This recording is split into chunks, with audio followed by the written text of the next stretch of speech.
Everybody, today we're going to finish up our lab. So we got a couple things going on with the lab itself. So I just want to get into it. So there's no warm up today.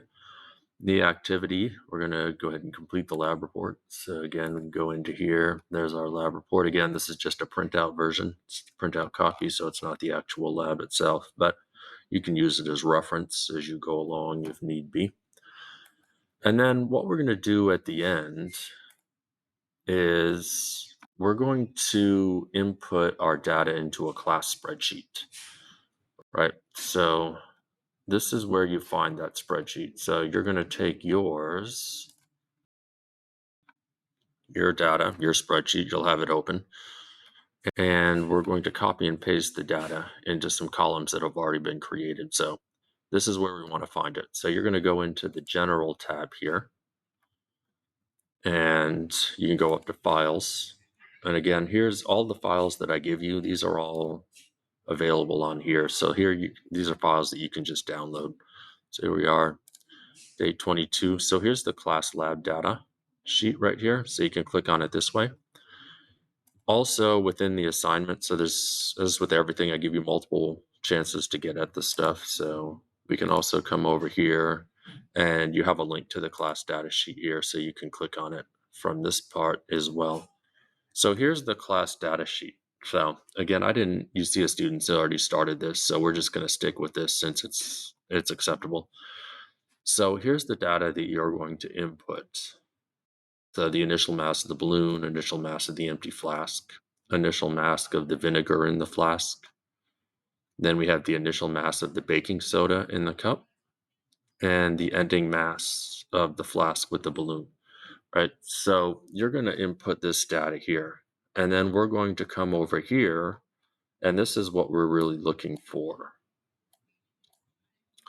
So because we are dealing with, well, here you see the ending values.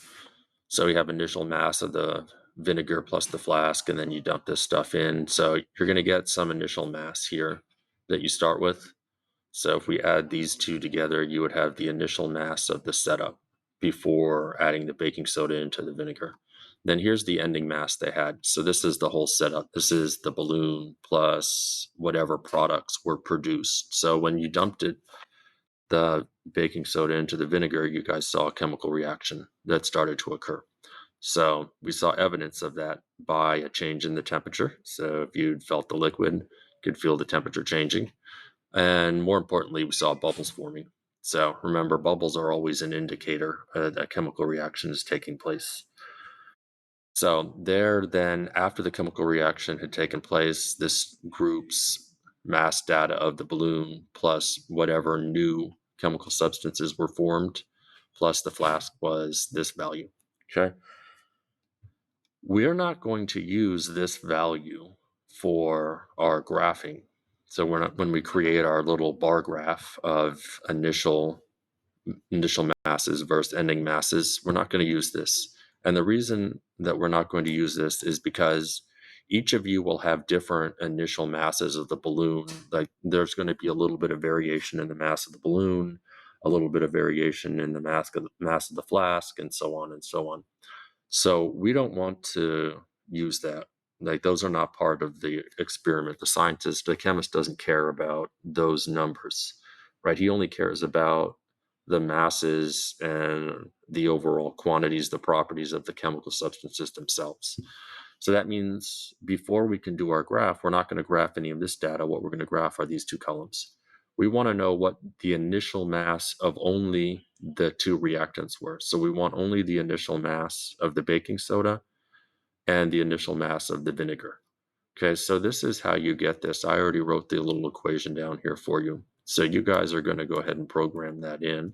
But there it is right here. So I can highlight, there's the equation that you're going to program in. So to get the mass of just the initial reactants, we're going to take the mass of the baking soda. And then what we're going to do is we're going to add to the mass of the baking soda the mass of the vinegar that we had there. But we didn't get a direct mass of the vinegar, right? So what we do have, though, is a mass of the empty flask, which eventually held the vinegar, And then we have the mass of the vinegar and the flask. So what's the mass of the vinegar going to be?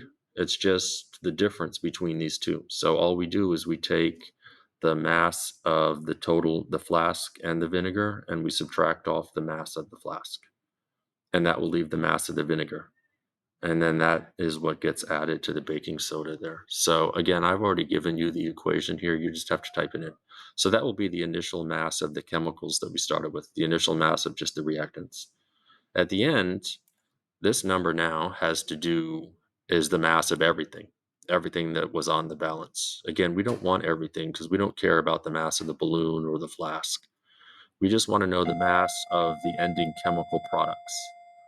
So to get that, we just take the ending mass, so the total ending mass that we have here, and we're going to subtract off once again the mass of the stuff that we don't want. So it's going to be the ending mass value minus the mass of the balloon and the mass of the empty flask.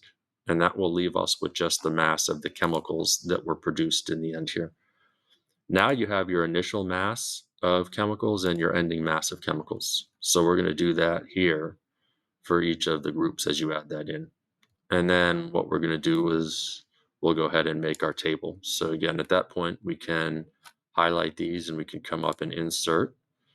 And because in this case, we want a graph that compares an initial value with an ending value, what we're going to do is not use a scatter chart. We're not going to use a line graph.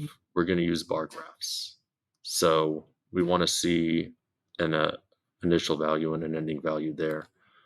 So this is what we want to pick, one of these bar graphs.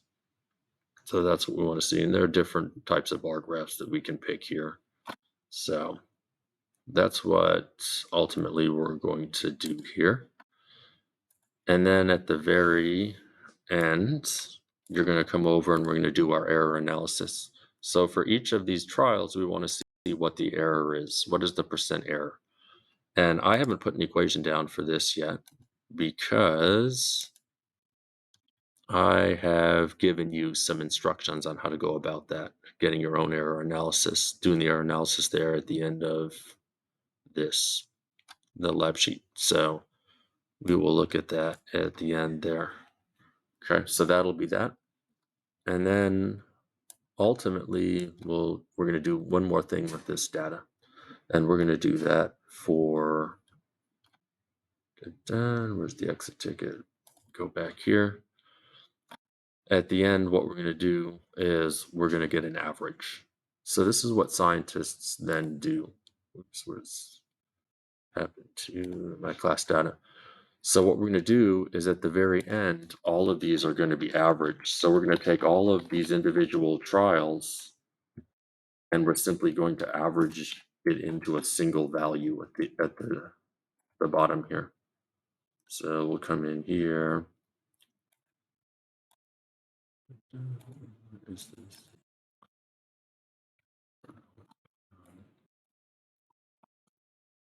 So let's see.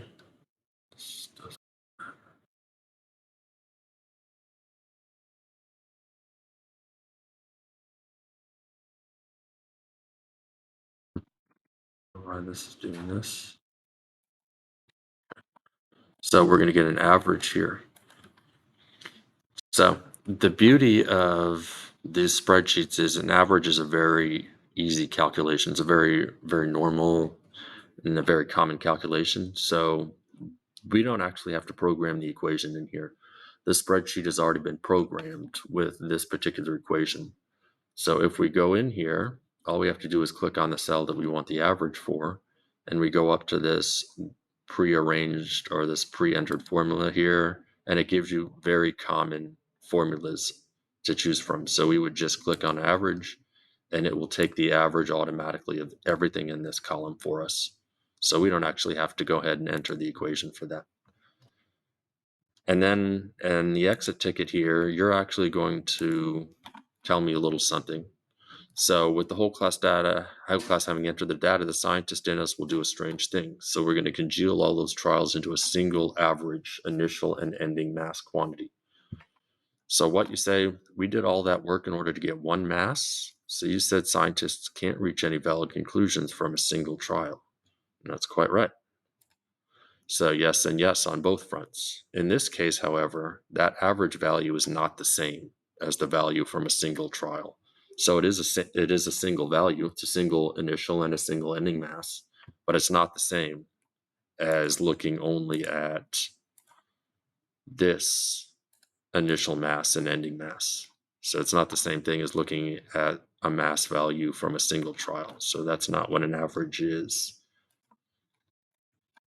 Okay. So why do you think that this is now your question? Why do you think that this is? So it's a little review question. What benefit does the scientist get from analyzing a single average value for an entire series of trials? So give it a think and answer it. So I've already copied this into your folder here. So for example, if you go into click on your name and you go down to the exit ticket, you'll find this already in here. So you can go ahead and just write your answer on there. Okay, so that is going to be the exit ticket. So that's what we got today. So again,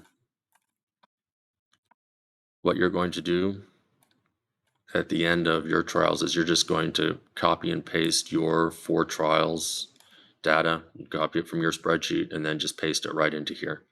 And then you're going to go in here and you're going to program this little equation in so that we have only your initial mass and your ending mass. So that's what we want to look at on this. And again, when that is done, we'll come over here and there's going to be a percent error that we'll calculate. So you just copy and paste your percent error into this spot here. So again, we're going to get an average of all 3 of these. So we're going to get an average initial mass, an average ending mass of the products, and we'll get an average percent error. And then we'll use that to draw some conclusions here. So that's what we are working with today. So should be enough time.